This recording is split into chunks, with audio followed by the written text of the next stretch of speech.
So I guess my question is like, what happens when the government who's in power of like a global economic force like the US doesn't see, or the majority doesn't see climate change as a major threat? Like, where do you go from there?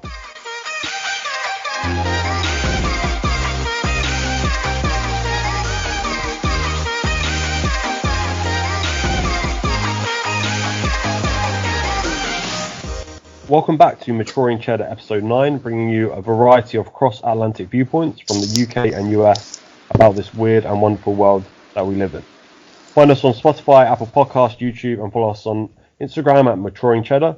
As usual, we appreciate any and all feedback, so please leave the comments where possible. We have the full team here, Lewis, Todd, Hemel, and myself, Ryan, and today we are going to touch on a big topic, climate change. So this came to our attention recently because there's been a lot of protests in the US. First of all, I want to talk about is there's kind of two main camps when it comes to climate change. And when I talk about climate change, I mean increasing global temperatures, the shrinking ice sheets, and the rising sea levels. So these two main camps, we've got the scientific side. So these believe these phenomena are caused by humans. And then we got the other side who say, global rising temperatures is just part of this Earth's natural cycle of warming and cooling. So I want to get the guys' views on what camp are you in? Are you on the scientific side, or you think, this is not human caused at all? So we'll get that first, and then I'll dive into a few more questions that I got. I think that it's twofold. There's definitely a human element to it, because for the first time in the planet's history, there's a species which is actively impacting the environment, releasing gas or releasing fossil fuels which have been stored within the earth. So we're definitely making a change, but I also think there's a natural cycle to the planet, and it naturally changes. Now, we've only been about for about 10,000 years, and as humans, and only really a couple hundred years industrial revolution onwards of burning these fossil fuels. So definitely is a massive impact by us, but the planet probably is going through some underlying cyclical changes which without us would still occur. So temperatures may rise ever so slightly, but we've probably worsened it. So I think that there's definitely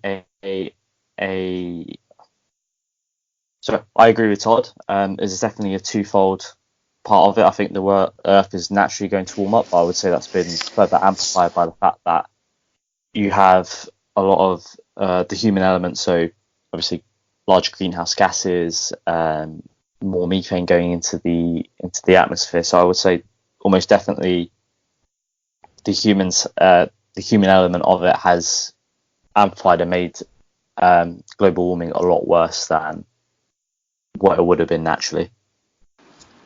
I think I have to agree with Hamel's last point there. I think, and to an extent, Todd's, it's an hard one to to pin down what is causing it.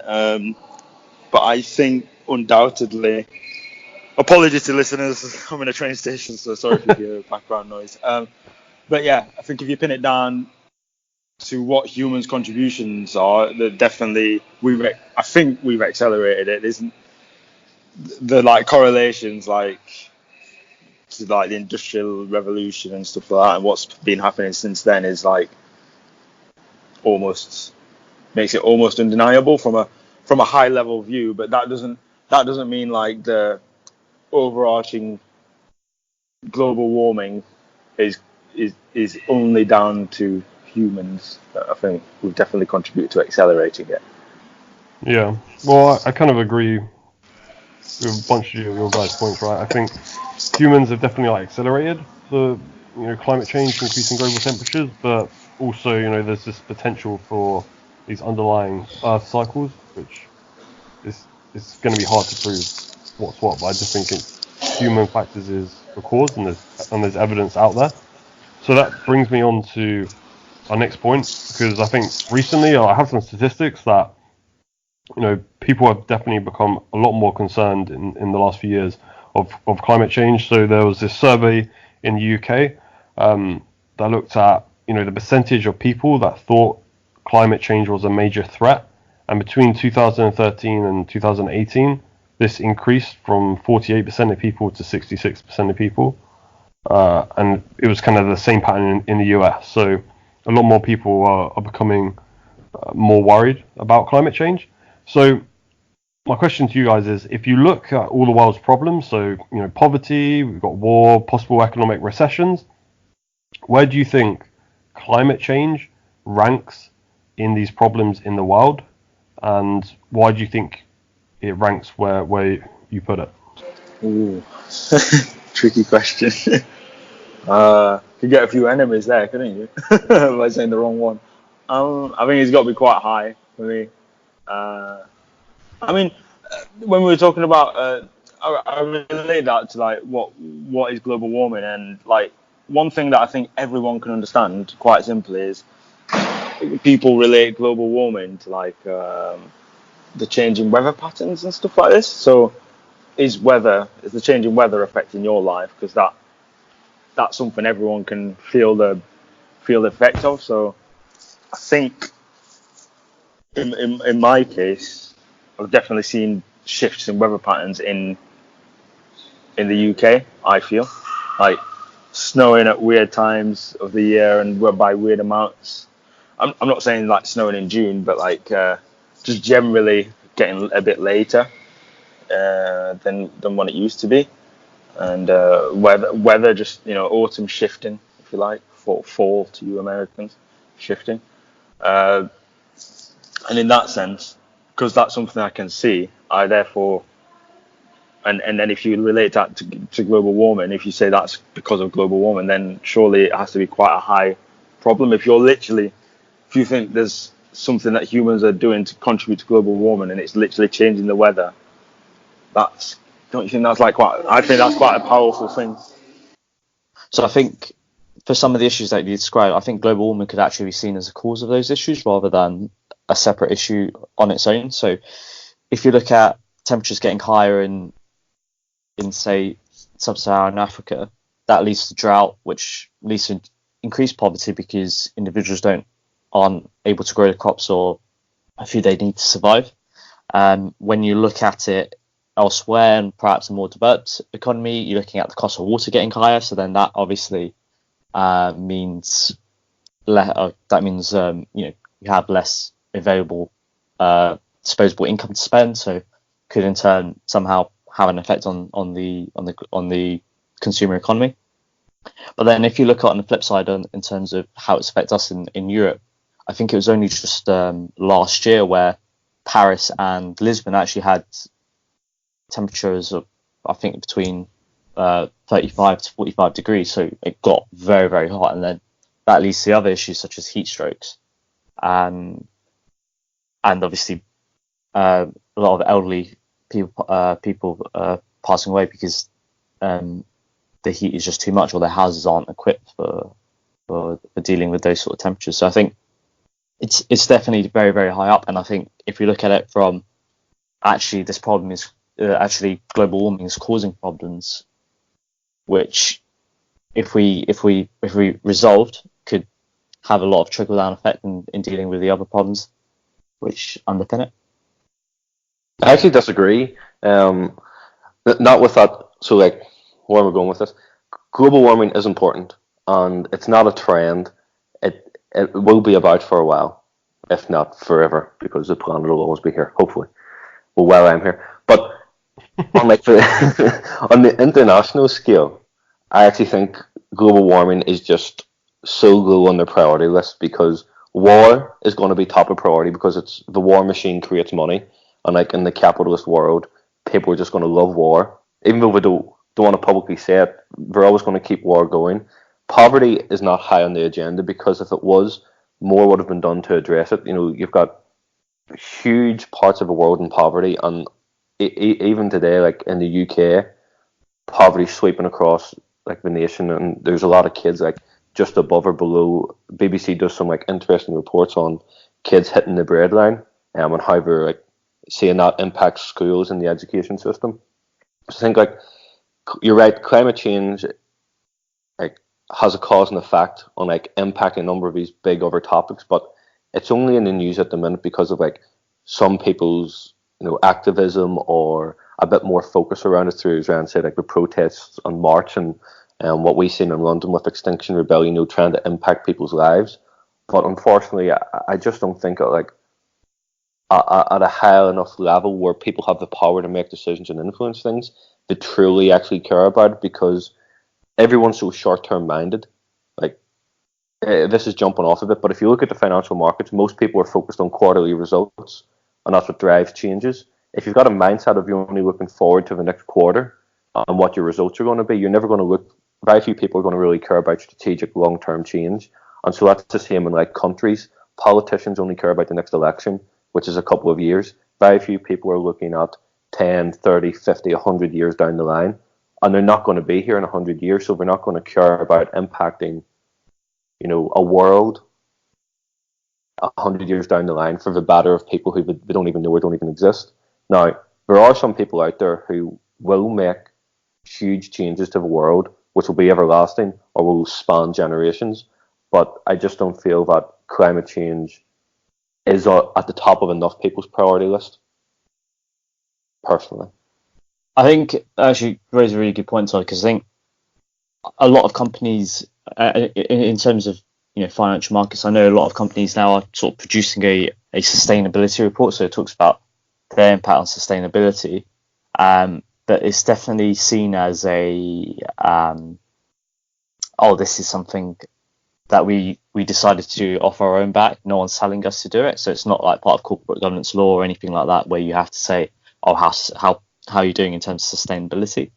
And then also, if you look at some index stocks that you can invest in, you've got ethical. So you have ethical index stocks which don't invest in like alcohol, tobacco, or any polluting companies. So there is something there, but it seemed more of an exception rather than the norm. Yeah, I think like ESG, so is it environmental, social governance. It's become bigger for companies, but there is that risk of like, is it a trend? Is it a fad that they'll push it at the minute because it's in the public eye, and then focus and attention comes away from it. You're right. There is like ethical investing out there, sustainable investing. But again, like, is it something which enough people are behind at the right levels? I don't really know. Personally, I don't think so. Like, I don't want this to come across wrong. So like, and I don't want to talk about just Greta Thunberg because there's other people involved in it, but she's quite like a focal point at the minute, given like the climate change wake up went on with the UN. But Winston Churchill and Adolf Hitler were two key players in the Second World War, and I'm not comparing Greta Thunberg to Hitler before anyone jumps on like a real wacky connection there. But they're key players in a massive event. Kobe Bryant, Michael Jordan, LeBron James in basketball, game changers, absolute stars. Greta Thunberg, she's an interesting person, really involved in the topic at the minute, but I don't think we have like enough Greta Thunbergs at the right level. She's 15, she's doing a great job, but we need Greta Thunbergs who are CEOs, who are leading politicians, who are, world changers and have the ability to change the world now. She's doing the right thing, but I don't think she's got the right platform, even though she's internationally known. Can you remind me who Greta Thunberg is? Yeah, so Greta Thunberg, she's very young. She's like 15, 16 years of age, from Sweden, and she's like an environmental activist or like a climate change campaigner, and she kicked it like off personally by standing outside the Swedish Parliament with a sign saying, schools strike for climate change, and it started to like gain momentum with other students joining her, and I think with the help of the internet, other schools around the world and other students got involved, and she's kicked off a bit of a movement where like her generation are demanding change, and it is a powerful message. If children want to demand change in this big topic, why are adults not listening and actioning it first? Why does it take a child to step up and make this comment? So she's done a lot of good things. She's sailed across the Atlantic, I think. She was invited there to the UN Climate Change or Climate Action Summit in New York a few weeks back to give a speech. And whether you think she's acting all in her own power and will, whether there's parents or other people behind puppeteering, irrelevant of that topic, she's raising good points. I just think that while she's raising it, who's actually acting on it? Sometimes I think her words are sadly falling upon deaf ears, and it needs someone with a bit more weight to pick up the baton and run with it. Thanks for reminding us. People say they care about climate change, right? But then sometimes we don't see much action. So I was wondering if, do you guys, personally, do you do anything that you think would help reduce climate change on a micro scale? Some people would cycle to work instead of drive a car. What do you guys do, if anything? Easy for me now. I catch the bus. I just my car's gone because I had a little accident with my car. But yeah, now that's gone. Got my bus. I try to recycle, and I think that, does that make a difference? Do me putting a piece of plastic in a plastic only bin, is that making a difference to global warming? I have absolutely no idea, but that's me trying to do my bit. I try and conserve water when I'm in the shower, when I'm cleaning dishes, etc. I don't try and use excessive amounts of heating. I think I do my little bits. Can I do better? Of course. Of course I can do better. But yeah, I'd like to have more, tools available to me, made available to me that let me measure my little impact. We had if you could track how much you're using in terms of cost, so for electricity, you've got a smart meter. It tells you how much electricity you used, and then you can compare that to the next month and try and use a bit less, and then you're paying. You can basically track your bill live, and keep trying to get that bill lower and lower, and that correlates to a lower footprint of energy usage. So, I'd like more like that in the everyday world. Me walking. What is the impact of me walking instead of driving? Give me a little number that says you saved this much CO2 footprint by walking or cycling instead of driving. So, give me some tools to help me on my micro journey. Because it gets lonely out here. Don't you agree, guys? We keep getting told to do this, that, and the other. I don't know what effect it's having. when you put into perspective, right? So you're doing a bit of recycling or saving a bit of water, then you look at China, the manufacturing king of the world. They're pumping out greenhouse gases like there's no tomorrow, and I feel that would demotivate someone. No, it just makes you feel like you have no impact as a single person. At the same time, there's a lot of people in China. We did an episode on water not too long ago. Are we in a water crisis? And one of the points I actually looked up was that people in China win awards. Actually, the normal everyday person who gets given awards for coming up with ingenious solutions to save water, whether it's recapturing the water they've used out of the sink and then using it for something else as a secondary use or whatever, or creating devices. That's going off. So everyone, you've got to start with yourself, haven't you? You've got to start with yourself, and that's what your question was around. So I'm interested to hear what you guys are doing that's different to me. Any radical things going on with you two? I guess similar to Lewis, recycle more, avoid using plastic bottles. So I think I've got a metallic. There we go. Lewis, terrible. Worst person fight. Go ahead. So we're all using plastic bottles here, as we all Yeah. drink from our plastic bottles. You guys are the worst kind of people. You guys are the reason why global warming is happening. You're the reason why we're having this podcast. Well, that's deep, mate. We're meant to be friends here. Yeah. That's meant to be friends, and that's unfair, I think. How does that fit out, right? You don't know what I'm going to do with that plastic bottle. I could be reusing it, recycle it. It could be a recycled plastic bottle that I'm going to reuse for something else. Indeed. Am I contributing to global warming, like, single-handedly by literally using it again? That's part of the argument. People are taking more responsibility, but there's no, like, is there a proper good measure to, like, say that everyone's having this good impact? Whether it doesn't matter how small it is, if we can all measure our own little impact. Imagine if between the four of us we just had like a little competition to see who could like save the most. I don't know. It sounds stupid. No, save the most CO2s. yeah. It's just like I've got the least CO2s out of all of us. Beat me this month, guys. You know, next month you've got to try and beat 95 kilograms. I have no idea. I have no idea what. It's a good one. I have no idea. Like, yeah. Look, I think the incentive there, a little bit of competition would be good, but I have no idea how much I actually contribute. I'm quite ignorant on that, and I think hopefully with some of the listeners they can resonate with my blabbering point that actually they probably don't know how much they contribute, and actually first of all, if we knew how much we contributed individually and could measure it, then we can make a good start and trying to reduce that, to be honest.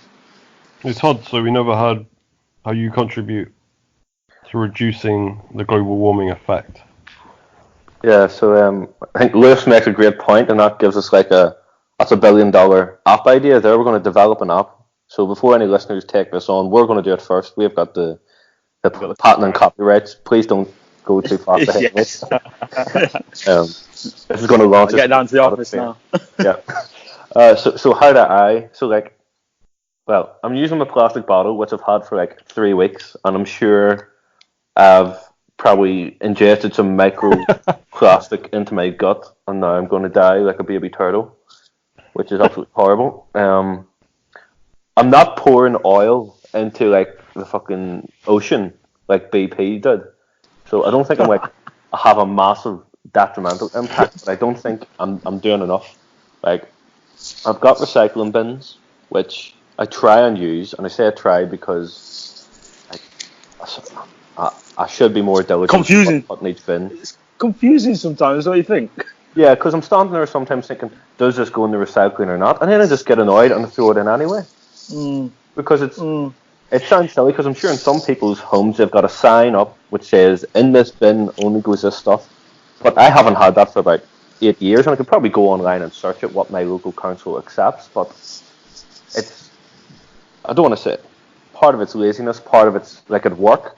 We've removed all plastic and paper cups, so there's no just single-use items. You bring in your own knife and fork, or you have your own bowl at your desk, whatever it is. So it's more reusable, which is good.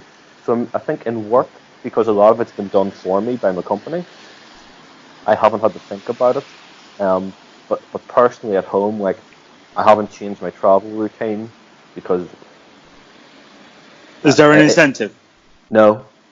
What about power, Todd? Do you are you doing anything to save on power? Are you being less aggressive with the heating, or? Haven't turned the heating on this year.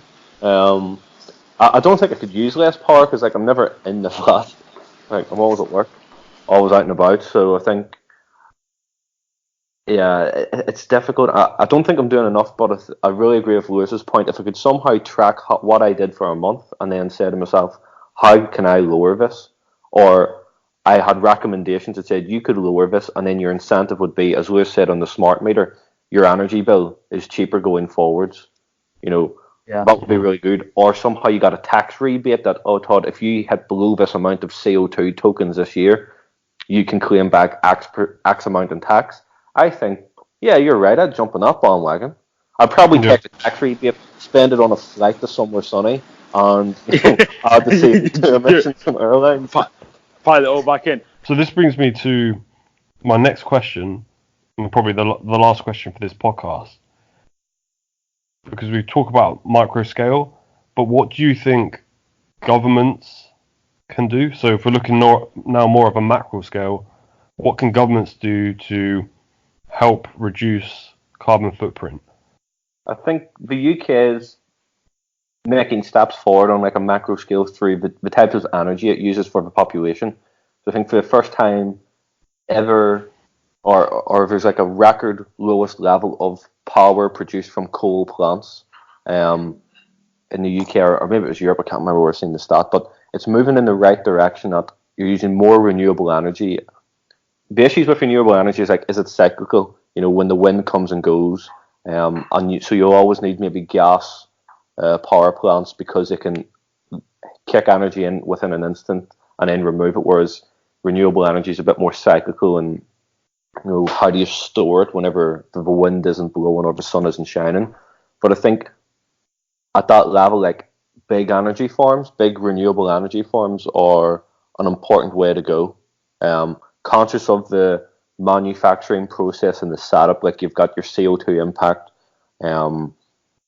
in those like stages of the life cycle, but the long-term effect from renewable energy is probably at a macro government scale, more subsidies, more funding, and that more focus. Probably something which people day to day can see in their life, whether they see the wind farm or they see in the 6 o'clock news that X percentage of the UK's energy today came from renewable sources. That's probably a good starting point in my mind. I mean, I kind of brought this point up, what governments can do, because if we kind of bring it back to the US, so the Republican Party in the US, which is the one that's in power right now, there's this huge kind of split between the view on climate change and what political party you're in. And the Republican Party had the statistic that only 27%, they surveyed some people in the Republican Party, only 27% of them think climate change is a major threat. So I guess my question is, like, what happens when the government who's in power of like a global economic force like the US doesn't see, or the majority doesn't see, climate change as a major threat? Like, where do you go from there? Because I mean, in the UK, they have stuff in place, but in the US, that's not on the top of their priority list. So I suppose if you compare the US to the UK, both like the two biggest parties in the UK, Labour and Conservative, both recognise that there is a need to address climate change, and they've got very pro-green policies. Lib Dems as well, the Green Party, obviously, their main focus is on the environment. And then it sounds like the division in the US is a lot bigger. You have one side who do not believe it whatsoever, and another side who, are absolutely pushing the issue, which is Democrats. But I think it's very much like, to a certain extent, I think the economic viewpoints on the world. So my understanding, Ryan, and correct, jump in if I'm wrong, Republicans are very free market, leave it to the market. Like, if there's a need, the market will resolve it. Whereas Democrats understand that there is a need for government intervention in certain scenarios to prevent, issues like pollution or externalities, if you like, going back into our economic days at university. So basically control those externalities from getting worse and make sure that it's the cost of those externalities are factored into whatever good or service they're selling. I think it's good, actually.